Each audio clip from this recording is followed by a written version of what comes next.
E aí, pessoal? Tudo pronto pra gente mergulhar de cabeça em O Senhor dos Anéis, aqui no Odisseia Textual. Preparadíssima, uma obra que nunca se esgota, né? Com certeza. Acho que a gente pode reler O Senhor dos Anéis 1000 vezes e sempre vai encontrar algo novo pra descobrir. É verdade.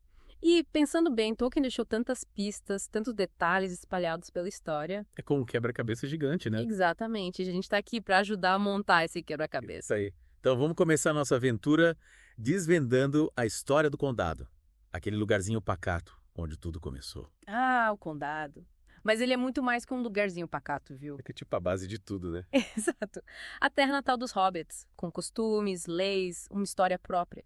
Tolkien construiu uma sociedade rica em detalhes. Depois tem até um calendário próprio, né? Isso mesmo. O ano do Condado marca a migração dos hobbits cruzando o rio Brandenburg. E a partir daí, eles meio que se isolaram do mundo exterior, né? Curtindo a vida tranquila, cultivando a terra, fazendo suas festas. É, mas essa aparente simplicidade esconde uma história de resistência. Os hobbits afirmam ter lutado ao lado dos homens na Batalha de Fornost contra o rei bruxo de Angomar. Arqueiros hobbits, dá pra imaginar. Pois é, mas a participação deles nessa batalha é questionada por outros povos, já que não existe nenhuma outra fonte que a confirme. Entendi. Tipo, só os hobbits cantam essa história. É, mas para eles essa batalha é parte fundamental da sua identidade, um marco de coragem e lealdade. Faz sentido. É como se fosse uma lenda que reforça os valores deles. Isso mesmo, uma história que molda a identidade hobbit. Legal. E, por falar em histórias, como a gente pode esquecer do famoso Livro Vermelho, aquele que começou como diário do Bilbo e virou um documento histórico da Terra-média. Ah, o Livro Vermelho, uma verdadeira joia. É fascinante como ele evoluiu, né? Começou com o Bilbo, que o levou para Valfenda. E Frodo continuou a escrever, né? Sim, ele herdou o Livro Vermelho e registrou a história da Guerra do Anel. Imagina só. Nas páginas do Livro Vermelho, a gente encontra a letra do próprio Bilbo e as anotações do Frodo. É como se a gente tivesse acesso direto à história, contada pelos personagens que viveram tudo aquilo. É verdade. Que incrível. E, pensando bem, a aventura do Frodo começou justamente quando ele herdou o Livro Vermelho, né? Naquela festa de aniversário do Bilbo. Ah, aquela festa. Com certeza foi épica. 144 convidados, fogos de artifício em forma de dragão. E a Lobelha bolseiro de olho na herança. É verdade. Mas, no meio de toda aquela festa, um evento crucial aconteceu, né? O Gandalf pediu o anel pro Frodo. É nesse momento que a história toma um rumo completamente diferente. Verdade. Você acha que o Frodo já sentia o peso do anel naquele momento? Tipo, ele relutou em entregar o anel pro Gandalf. É, a maneira como Tolkien descreve a cena é muito interessante. O que você quer dizer? O Frodo, ele sente uma resistência ao toque do Gandalf, como se o anel não quisesse ser entregue. Nossa. É como se o poder do objeto já estivesse agindo sobre ele, sabe? É, como se o anel já estivesse sussurrando pro Frodo. Exatamente. E por falar em sussurros malignos, lembra do Gollum? Ah, o Gollum. Aquele ser perturbado. Espreitando crianças e bebês, consumido pela obsessão pelo precioso. E Gollum é a prova viva do que o anel pode fazer com uma pessoa. Tolkien o descreve como uma criatura que já foi um hobbit, mas foi completamente corrompida pelo anel. A ponto de perder sua própria identidade, né? É uma figura trágica. Que pesado. Ainda bem que, no meio dessa treta toda, a gente tem o Sam. Ah, o Sam. Aquele hobbit boa, leal, sempre pronto pra dar uma mão pro Frodo. Impossível não amar o Sam. A personificação da amizade verdadeira, né? Lembra quando ele ouviu a conversa do Frodo com Gandalf sobre elfos? Implorou pra ir junto. Ele estava super animado pra ver um elfo de verdade. Ele representa a força da lealdade e da esperança, mesmo nos momentos mais sombrios. E ele não é só um cara legal, né? Ele também é esperto. Verdade. A conversa dele com o pai sobre o cavaleiro misterioso que procurava o Bilbo. Mostra que ele já estava ligado nos perigos que rondavam o condado. Sem saber, ele deu um alerta importante pro Frodo. A sombra da ameaça já pairava sobre o condado. E a partir daí, a aventura começa pra valer. A fuga do condado, planejada nos mínimos detalhes. Os atalhos, as paradas no pônei saltitante. Pra tirar o fôlego. E o encontro com os Cavaleiros Negros. A névoa densa, a floresta escura. A sensação de perigo iminente. Tolkien sabia como criar suspense. E arrepiar. E, quando tudo parecia perdido, surge ele, Quem? Tom Bombadil, Ah, o Tom Bombadil. Um personagem enigmático. com poder sobre a natureza, uma aura de mistério. Até hoje intriga os fãs, né? O Tom Bombadil é um daqueles personagens que a gente não sabe se ama ou se odeia. Alguns o veem como uma alegoria da natureza, outros como uma divindade ancestral. Ele existe fora das regras da Terra-média, com seus próprios poderes e motivações. É verdade? E as canções? As histórias dele? Nos transportam para eras esquecidas, reinos élficos, batalhas épicas. Criaturas tumulares? É de ser para a curiosidade sobre o passado da Terra-média. Sem dúvida. E a despedida dele. Tão leve, tão otimista. Ele é um contraste enorme com a sombra que já se estendia sobre a missão do Frodo, né? Total. E a partir daí a jornada fica cada vez mais tensa. A chegada em Bree, com aquela atmosfera de desconfiança. A figura de Passo Largo, o guardião. Sua conexão com Gandalf. A necessidade de conquistar a confiança dos hobbits. Ele é um personagem que, à primeira vista, parece simples. Mas esconde uma sabedoria ancestral, um papel crucial na jornada. E a jornada é com ele, cheia de perigos. Caminhos incertos, a resistência do Frodo sendo testada a cada passo. A ameaça constante dos Cavaleiros Negros. Mas no meio de tantas dificuldades, a chegada em Valfenda. Ufa, um alívio. Sensação de segurança. É como se tivesse encontrado um refúgio em meio à tempestade. E que o refúgio é um lugar mágico, né? A música élfica, a beleza dos elfos. A sabedoria do Elrond é de encantar qualquer um. Valfenda representa a esperança, a beleza. A sabedoria que ainda resiste na Terra-média. É um lugar de cura, de reflexão. E de preparação para os desafios que estão por vir. É lá que descobrimos a traição do Saruman. É mesmo? Aquele mago que se deixou seduzir pelo poder. Se voltou contra o Gandalf. Que tenso. A traição do Saruman adiciona uma nova dimensão à história. Do que você quer dizer? Ela mostra que o mal pode se infiltrar em qualquer lugar. Até entre os sábios e poderosos. Exatamente. É nesse momento que a Sociedade do Anel é formada. Com Frodo como portador do anel. Sim. E os outros membros escolhendo livremente seus caminhos. Que decisão difícil, né? Assumir a responsabilidade de carregar o anel, sabendo de todo o perigo. E a tentativa de atravessar as montanhas nebulosas. A fúria da tempestade conjurada pelo Sauron. A decisão de seguir pelas minas de Moria. É de roer as unhas. Cara, as minas de Moria, que lugar sinistro. Ameaça constante, o som dos orcs se aproximando. A descoberta do túmulo de Balin. As Minas de Moria representam a decadência de um reino outrora grandioso. Agora dominado pelas forças do mal. É um marco na jornada, um momento de perda. E de superação. E claro, não podemos esquecer do confronto épico com Balrog. Verdade. Mas a aventura continua, né? Eles escapam de Moria e chegam em Lothlórien. O reino élfico da Galadriel. Um lugar mágico de paz e beleza. Que contraste! Lothlórien é um oásis de beleza e tranquilidade. Em meio à crescente sombra da guerra. Sabedoria da Galadriel. A magia do seu reino. Renovam as forças da sociedade. Preparando-os para os desafios que ainda estão por vir. É verdade.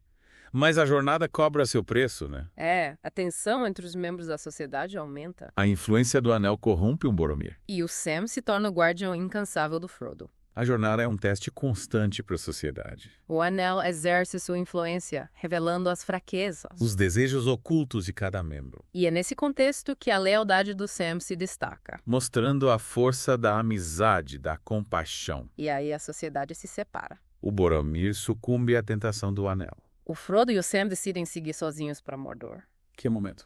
A separação da sociedade marca um ponto de virada na história. É o momento em que o Frodo compreende a verdadeira dimensão do seu fardo. E decide seguir em frente. Com a ajuda do Fio Sam. Que a jornada deles é cada vez mais difícil. Tá atravessando pântanos traiçoeiros. Enfrentando a fome, a sede, cansaço. E a influência do anel se intensifica a cada passo.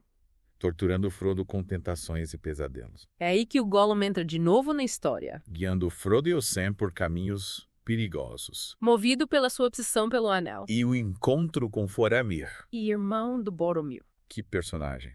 Diferente do irmão, ele resistiu à tentação do anel. E libertou o Frodo e o Sam. Que alívio! O Faramir representa a nobreza, a sabedoria. A força de vontade. Ele é a prova de que é possível resistir ao poder do anel. Mesmo diante das maiores dificuldades. É verdade. Mas, mesmo com a ajuda do Faramir, a jornada para Mordor continua. E os perigos são cada vez maiores. E a gente fica aqui, Na expectativa. querendo saber o que vai acontecer com o Frodo e o Sam. Pois é. A gente parou naquela tensão, né? O Frodo e o Sam sem saber se podiam confiar no Faramir. Depois do que aconteceu com Boromir, né? Normal ficarem de pé atrás. Total. Mas o Faramir... Ele surpreendeu, né? Deu pra ver que ele era diferente do irmão. Muito. Apesar da tentação, ele não sucumbiu ao poder do Anel. Ele viu que a missão do Frodo era maior que tudo. Exato. Ele colocou o bem da Terra-média acima dos interesses de Gondor. Que personagem. E não foi só nesse momento, né? Ele provou sua força várias vezes. Na defesa de Gondor, por exemplo. Lutou com bravura, inteligência. Honra, né? Sim, um verdadeiro líder. Voltando ao Frodo e ao Sam, depois do Faramir, eles enfrentaram um desafio ainda maior, né? O Vale de Morgul. Que lugar horrível. Só o nome já arrepia. Minas Morgul, a antítese de Valfenda. Tudo sombrio, né? Torres negras, aranhas gigantes. E exércitos de orcs. Nossa, imagina o terror de atravessar aquele vale. E com o Gollum ali, né? Sempre levando pra perto do perigo. A jornada para Mordor testou o Frodo de todas as formas. Ele lutou contra o poder do Anel, contra a desconfiança, contra o medo. E Cirith Ungol? Nossa, que sufoco, cara. Aquela teia gigante Alaracna. E o Sam achando que o Frodo tinha morrido. Cirith Ungol é um dos lugares mais horripilantes da Terra-média. Sem dúvida. E Alaracna? Que criatura aterrorizante. Sedenta por sangue. E o Sam. Que coragem, né? Enfrentou a aranha para salvar o Frodo. Só com a espada e o frasco da Galadriel. Que prova de amizade. A lealdade do Sam é inspiradora, né? Nunca desistiu do Frodo. Nem nos momentos mais difíceis. A amizade deles é um dos pontos mais fortes da história. Com certeza. Uma luz no meio da escuridão. E, no fim, quem salvou o Frodo foram os orcs. Que ironia, né? Os inimigos, sem querer, ajudaram o Frodo a continuar sua missão. O destino prega cada peça. Tolkien era mestre em criar essas reviravoltas. E a aventura continuou, né? A fuga da torre, a jornada por Mordor. A exaustão, a fome, a sombra do Monte da Perdição cada vez mais perto. Tolkien descreve Mordor de um jeito. Que a gente sente o desespero do Frodo.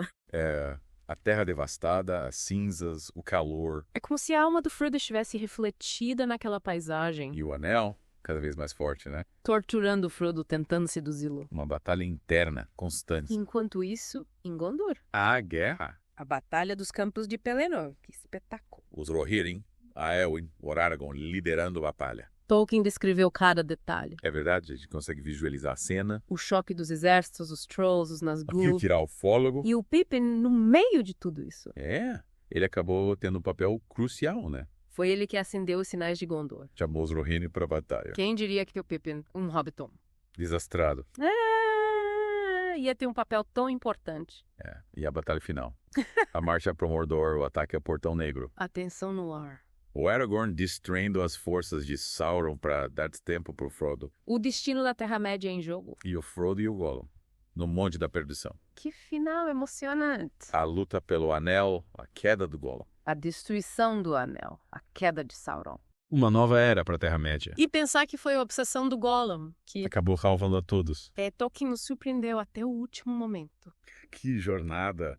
Quanta aventura, perigo, O esperança. Senhor dos Anéis é uma obra-prima. Tolkien nos leva para outro mundo. E nos faz pensar sobre amizade, coragem, o bem e o mal. E a história não termina com a derrota do Sauron, né? Sem a coroação do Aragorn, a volta dos hobbits. A reconstrução da Terra-média. Tolkien nos mostra que a jornada continua, mesmo depois da vitória.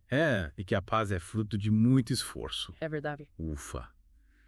Que jornada, hein? 2 partes do nosso mergulho e ainda tem tanta coisa para falar sobre o Senhor dos Anéis. É verdade. A obra do Tolkien é tão rica que a gente podia passar horas aqui, desvendando cada detalhe, cada personagem. E hoje a gente vai se aprofundar em Gondor, né? Exatamente. Gondor, um reino com uma história rica, uma cultura fascinante. E, claro, personagens complexos como Denethor. Denethor. Um líder habilidoso. Mas também um homem atormentado. Ele carregava o peso da linhagem dos reis de Gondor. Uma responsabilidade enorme. Principalmente em tempos de guerra. E com a sombra de Sauron perando sobre ele. Amplificando seus medos, suas inseguranças. E a relação dele com os filhos. Boromir e Faramir. Complicada, né? Denethor depositava em Boromir todas as suas esperanças. Enquanto Faramir era deixado de lado. O que gerava ressentimento, frustração. E a Palantir. Acho que essa pedra teve um papel importante na história do Denethor. Sem dúvida, a Palantir permitia que ele visse eventos distantes. E se comunicasse com Sauron. Mas essa comunicação se torna uma arma contra ele. Sauron usou a Palantir para manipular o Denethor, né? mostrando visões distorcidas da guerra. alimentando seu desespero. Denethor passou a acreditar que a derrota era inevitável, E isso o levou à loucura. a tentar matar o próprio filho, Que horror. É trágico ver como um líder promissor um homem que amava seu reino, foi consumido pelo desespero. pela manipulação de Sauron. A história do Denethor é um alerta, né?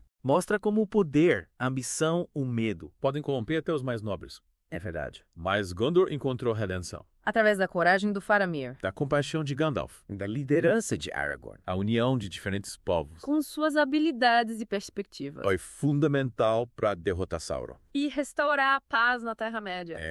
O Senhor dos Anéis nos mostra que a união faz a força. E que a esperança nunca morre. Caramba, que jornada incrível! A cada passo a gente descobre mais sobre essa obra-prima do Tolkien. Ele criou um universo tão rico. Personagens complexos, temas universais. Uma narrativa épica. E assim chegamos ao fim do nosso mergulho. Espero que vocês tenham gostado da aventura. Para quem quiser se aprofundar ainda mais, o link pro livro está na descrição do vídeo, tá? E lembrem-se, a Terra-média está sempre esperando por nós. É isso aí. Valeu pela companhia e até a próxima.